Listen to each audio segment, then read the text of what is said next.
तो दगड़ियों इतने सारे कपड़े धोए हैं, 2 तार भरी हुई है ये। और ये पानी के बिना देखो मेरे नीचे की फूल की बगिया कैसी हो रही है।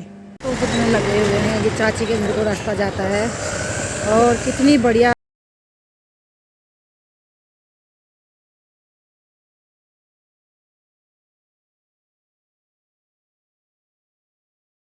Hello everyone, welcome back to my YouTube channel. कैसे हैं आप लोग? उम्मीद करती हूँ कि आप लोग बहुत बढ़िया होंगे, स्वस्थ होंगे, मस्त होंगे और रहना भी चाहिए। और माता रानी महादेव की कृपा से मैं भी स्वस्थ हूँ, मैं भी बहुत मस्त हूँ। तो दोस्तों, अभी मेरी तबीयत थोड़ी सी सही है, लेकिन हल्की हल्की दर्द अभी भी है। अचानक में आ रही है, अचानक में चले जा रही है, हल्की हल्की है, लेकिन जो बहुत लगातार हो रही थी वो नहीं है। दवाई भी चल रही है और जो हमारे कुमाऊं पहाड़ी में जो झाड़ फूक जिस टाइप का करते हैं वो भी चल रहा है, और भभूति पानी भी चल रही है, दवाई भी चल रही है। सब इन्हीं की है कृपा, महादेव माता रानी इष्ट देव की कृपा है, जो उन्हीं की वजह से मैं सब कुछ कर भी रही हूँ और वही उठाने वाले हैं मुझे। और कृपा भी इन्हीं की है। कितना भी मेरे पे दुख आता है तो संकट भी यही काटते हैं, कितना भी विष आता है तो अमृत भी यही करते हैं मेरे लिए। क्योंकि मैंने आज तक कभी किसी का बुरा नहीं किया है, तो शायद इन्हीं की इसी दुआ है मेरे पे कि मैं शायद किसी के लिए ना बुरा सोचती हूँ ना बुरा करती हूँ, तो इसीलिए इनकी कृपा और छाया भी मेरे ऊपर रहती है। तो दोस्तों, ब्लॉगिंग की शुरुआत भी कर लेते हैं। ब्लॉगिंग की शुरुआत करने से पहले सबसे पहले बड़ों को प्यार भरा प्रणाम और पहला छोटों को प्यार और आशीर्वाद। नई ब्लॉगिंग की स्टार्टिंग कर रही हूँ अपनी देवभूमि उत्तराखंड हल्द्वानी से। मेरा नाम है हिमानी फर्त्याल और न्यू ब्लॉगिंग की टाइमिंग हो रही है 10:10 हो रहे हैं अभी। और हस्बैंड जी मेरे कपड़े धो रहे हैं और क्या कहते हैं, लड़की झाड़ू पोछा कर रही है। तो मेरे सपोर्टर मेरे हस्बैंड जी बहुत है और मेरी बेटी भी बहुत है। तो ये सब इन्हीं की कृपा है जो ऊपर से बैठे हुए हैं महादेव। तो अच्छे पति भी मिला है मेरे को, बच्चे भी अच्छे मिले हैं जो मेरे बहुत सपोर्टर में रहते हैं और मेरी परेशानी और मेरे दुख को समझते हैं। और इसी को संतान भी कहते हैं, उसी को जीवन साथी भी कहते हैं। तो दोस्तों, ये है आज की ब्लॉगिंग और बाकी जो भी होगा दिन भर की दिनचर्या आप लोगों को दिखाते रहूँगी। और मैंने आप लोगों को बोला भी था कि अगर मेरे को ब्लॉग मैंने एक छोटा सा डाला था कि मैं ब्लॉग नहीं बना पाऊँगी करके, आप लोगों को बताया भी था कि अगर मेरा स्वास्थ्य सही रहेगा तो मैं ज़रूर बनाऊँगी। आप लोगों को मैंने बोला भी था और नहीं रहा तो मुझे माफ़ करना, ये भी बोला था। तो मैं वैसे हंसते रहती हूँ, लेकिन जब अति से अति हो जाती है तब मैं मुरझा जाती हूँ और तब मुझसे ब्लॉगिंग भी नहीं होती है, घर का काम भी नहीं होता है। और नहीं तो वैसे मेरे सपोर्टर मेरे हस्बैंड जी, मेरी लड़कियाँ बहुत रहती है मेरे सपोर्ट में और जितना मेरे से होता है मैं करती हूँ। और तू क्यों कर रही है काम, क्यों नहीं कर रही है, मेरे से ना मेरे बच्चे बोलते हैं ना मेरे हस्बैंड जी बोलते हैं। इन चीज़ों में मेरे बहुत अच्छे सपोर्टर हैं। तो मैं तो यही कहूँगी कि मेरे माँ बाप के बाद अगर मुझे सपोर्टर मिले हैं तो मेरे बच्चे, मेरे पति मिले हैं मेरे को। तो इसी को कहते हैं जीवन साथी, जो एक दूसरे के दुख को समझे और मैं उनको समझूंगी, वो मेरे को समझेंगे, तभी 2 पहिए की गाड़ी चलती है आगे को। तो वो मुझे नहीं समझेंगे, मैं उनको नहीं समझूंगी, तो ऐसे में गृहस्थी नहीं बनती है। तो वो भी मुझे समझते हैं, मैं भी उनको बहुत समझती हूँ और बच्चे भी मेरे बहुत अच्छे हेल्पर हैं। बाकी ये कहते हैं ना, कर भला तो हो बुरा, अंत भले का बुला। मतलब एक कहावत है, मुझे पूरी कहावत नहीं आती है, लेकिन ये कहते हैं जब हम किसी के लिए बुरा नहीं करेंगे, बुरा नहीं सोचेंगे, बुरा नहीं कहेंगे, तो ऊपर वाला अपना भी रास्ते साफ करता है। संकट जरूर आते हैं, ऐसा नहीं है, संकट तो भगवानों को भी आए थे। ऐसा कितने बड़े बड़े संकट भगवान पाए, हम तो इंसान हैं। तो संकट जरूर आते हैं, संकट टल भी जाते हैं। ये सब माता रानी महादेव की कृपा है। हम इतना जरूर कहेंगे कि बुरा कभी किसी के लिए मत सोचो, बुरा कभी किसी के लिए मत कहो, बुरा मत करो। हो सकता है तो अच्छा कर दो, नहीं हो सकता तो बुरा भी मत करो, बस हो गया। लेकिन मैं तो मेरी भावना क्या है कि अच्छा सोचो। अगर किसी के लिए सोचना है, अगर कोई तुम्हारे लिए अगला बुरा सोचता है, बुरा करता है, तो करने दो। ऊपर माता रानी महादेव दे बैठे हैं, वो रास्ता साफ कर देते हैं अपना भी। चाहे वो शरीर से हो, चाहे वो बोल से हो, चाहे वो किसी चीज़ से हो। बस मेरा यही कहना है कि मैं अभी फ़िलहाल थोड़ी बहुत सही हूँ और शायद मैं इसीलिए ब्लॉगिंग भी कर पा रही हूँ। और कभी कभी दर्द आ रहा है, उसको तो मैं झेल ले रही हूँ, लेकिन जो परमानेंट दर्द रहते हैं ना, वो इंसान नहीं झेल पाता है। बस हो गया यह है कि मेरे हस्बैंड भी बहुत मेरे पीछे लगे थे जब मेरे को बहुत दर्द उठ रहा था, और मेरे बच्चे भी मेरे पीछे बहुत लगे हुए थे।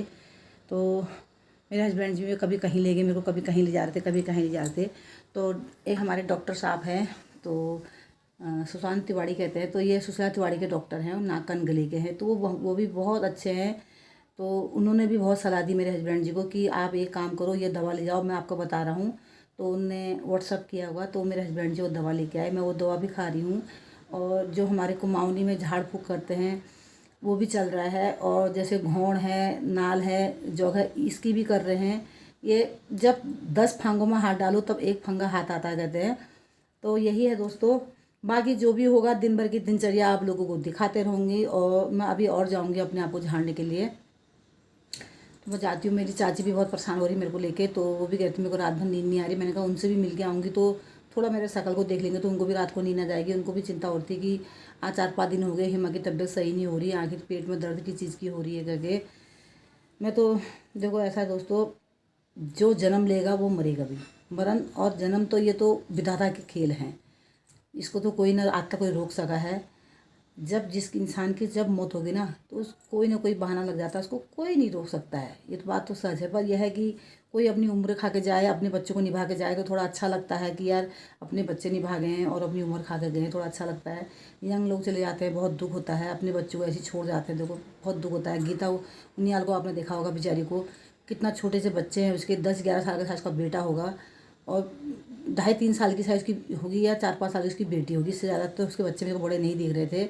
लेकिन देखो क्या 40 साल की एज थी उसकी भी, बल क्या करा, क्या खा गई बेचारी, ना बच्चों को निभा गई और ना अपनी उम्र खा के गई। तो ऐसा अन्याय तो नहीं होना चाहिए।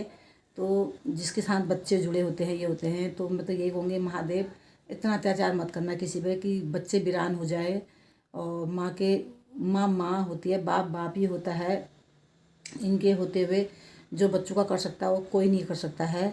तो इतना अत्याचार तो नहीं होना चाहिए। बस बच्चे निभ जाए, अपनी उम्र खा के जाए इंसान, तो कोई बात नहीं। लेकिन यह है कि ये विधाता के खेल हैं, इसको कोई नहीं टाल सकता है दोस्तों। बाकी मैं जो भी होगा दिन भर की दिनचर्या आप लोगों को दिखाते रहूँगी। अभी ज़रा देर में चाची के वहाँ भी जाऊँगी, वहाँ बैठ जाऊँगी। अभी नहीं, शाम तक जाऊँगी। मैं सोच रही हूँ टाइम पे जाऊँगी, 3-4-4:30 बजे टाइम पे जाऊँगी। थोड़ी देर चाची के यहाँ बैठ जाऊँगी। उन्हीं के बगल में रहती जो ये झाड़ती है, तो वहाँ भी जा रही हूँ और दवाई भी खा रही हूँ। बाकी दवाई पानी झाड़ फूँक ये सब इन्हीं की कृपा है, इन्हीं के आशीर्वाद लेके चलती हूँ। और बाकी तो दोस्तों जो ज़िंदगी में होना है इसको कोई नहीं टाल सकता है।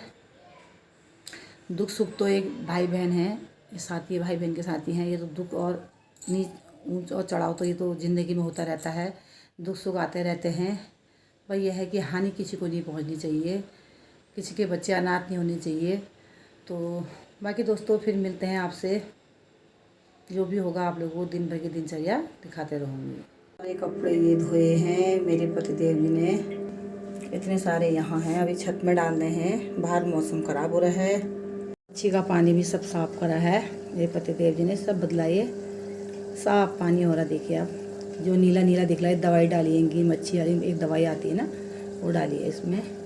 उसमें एक शंख भी डाला है, ये मेरी लड़की के ससुर जी ने दिया था। ये शंख टूट गया था, वहाँ गंगा में विसर्जन करना था, तो अभी मेरे पतिदेव का जाना नहीं हुआ, तो मेरे पतिदेव ने इसमें डाल दिया है मच्छी को इसमें।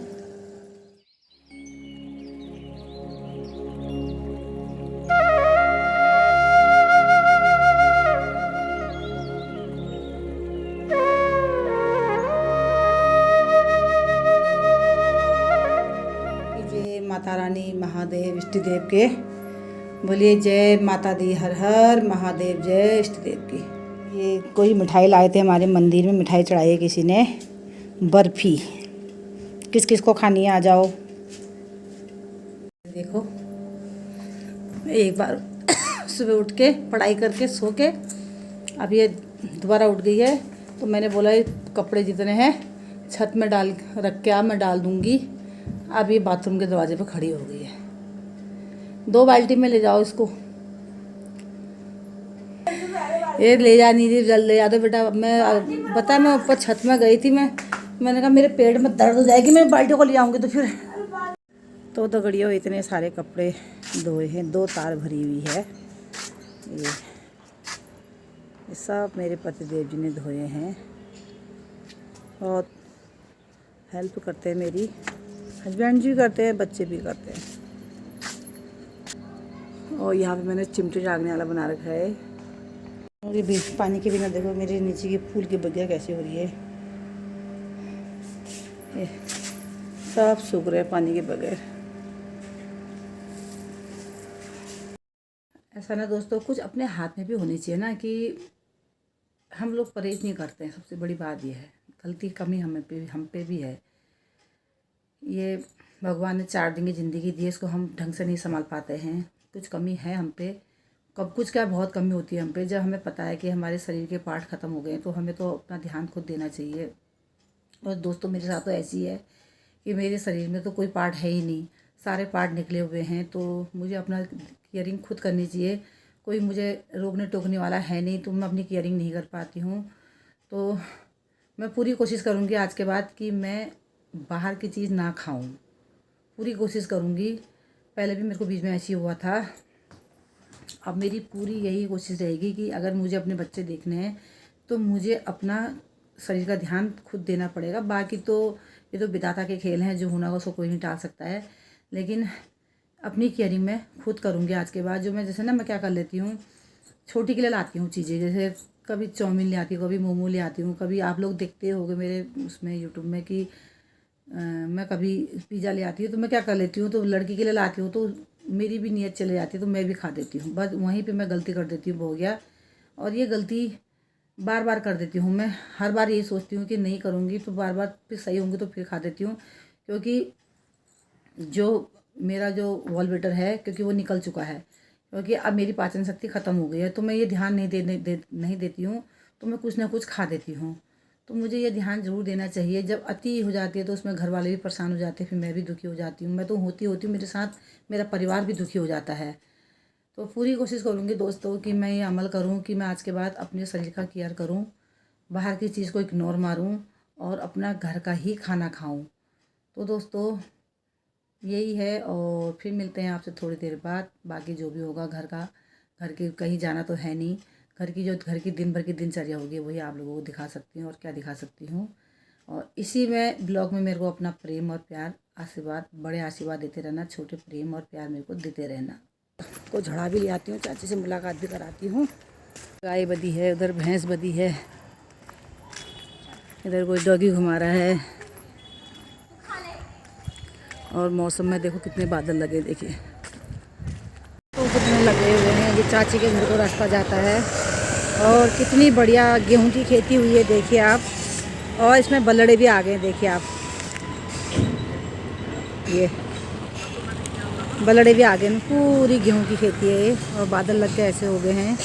आज दिरानी की लड़के का बर्थडे भी है, पवन का, तो उसके लिए चॉकलेट और ये ले जा रही हूँ मैं। मैंने कहा चाची के यहाँ जा रही तो उसका बर्थडे भी है, तो खाली हाथ में जाती हूँ, उसके लिए चॉकलेट और ये ले जाती हूँ।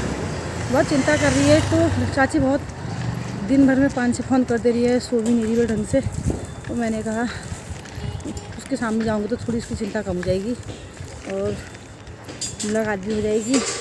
अपने को मंत्र भी लगा लाऊंगी, तो इसलिए जा भी आती हूँ। चाची के घर अभी आज पहुँच ही रही हूँ, 6 बज गए हैं। थोड़ी देर चाची के यहाँ बैठ गई थी, तो फिर वहाँ से मेरी देरानी आई, वो मेरा घोड़ मंत्रने के लिए, जहाँ मैंने आंटी के यहाँ जाना था घोड़ मंत्रने के लिए, फिर वहाँ से घोड़ मंत्र के लाई। तो आज मैंने बोला था आपको, मैं चॉकलेट लेके गई थी, जो दिखाया था कि मेरे भतीजे का बर्थडे है।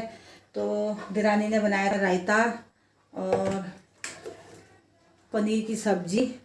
तो उन्होंने ये पनीर और ये दे रखा है, रायता दे रखा है। इसको आने को कहा, कितना कहते हो भूमि को बुला ले। भूमि, मैंने कहा भूमि कहीं जाती नहीं है, ये जाती भी नहीं है कहीं, भाई पता नहीं दिल्ली कैसे चले जाती है। तो उन्हें भेज रखा है, मैंने कहा लो भी थोड़ा थोड़ा खा लेना करके। तो अभी पहुंची हुई हूँ मैं। अब मैं जाती हूँ छत में, ये लड़की करेगी मंदिर की पूजा। मैं कपड़े उठाती हूँ छत से, क्योंकि बाहर बादल लगे हैं बहुत। रात को बारिश हो गई तो कपड़े जो हल्के फुल्के सूखे हैं वो गीले हो जाएंगे। वहीं मंदिर की चारपाई में रख देती हूँ, सुबह को अगर धूप आएगी तो वहीं से डाल दूँगी। तो दोस्तों फिर मिलते हैं आपको थोड़ी देर बाद।